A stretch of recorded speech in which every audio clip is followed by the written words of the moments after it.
minutes.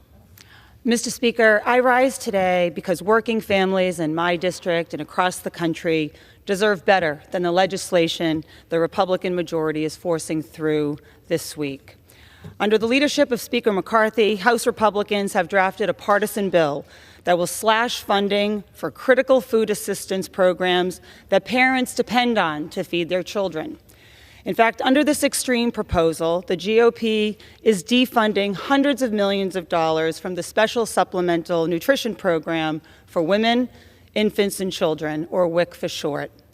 That means that 5 million women and children nationwide, including 74,000 children and 24,000 women in my home state of Massachusetts, are going to see their benefits drastically cut. If you think that sounds bad, just wait till you hear how Republicans are going to do it.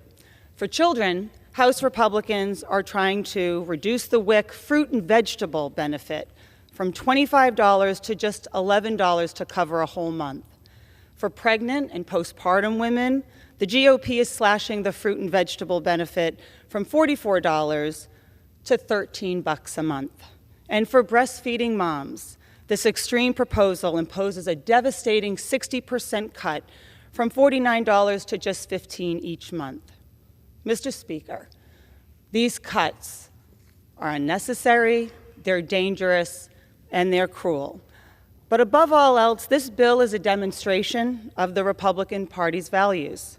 It's a demonstration of what they think life is like for working families, that you can simply tell a mom and her children or an expecting mother to stop being poor, and magically, they won't be poor anymore. But as someone who grew up in a working family that lived paycheck to paycheck, I can tell my colleagues across the aisle firsthand that's not how it works. In fact, telling families to, quote, unquote, to pull themselves up by their bootstraps while cutting the very program that they depend on to feed their children is going to have the opposite effect. It's going to force millions of Americans, millions of children, into hunger or worse. Now, Mr. Speaker, I know many of my Republican colleagues may not know what it's like to worry about making ends meet.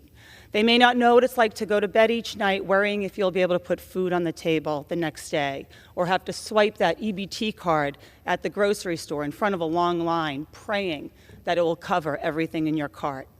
But there are thousands, if not tens or hundreds of thousands of people in your home states who know exactly what that feels like, who experience that feeling every single day.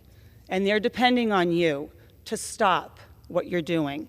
Stop trying to cut the last safety net that they have to make sure their kids don't go hungry. I urge my colleagues to oppose this dangerous legislation, and I yield back my time. The chair recognizes a gentleman from New York, Mr.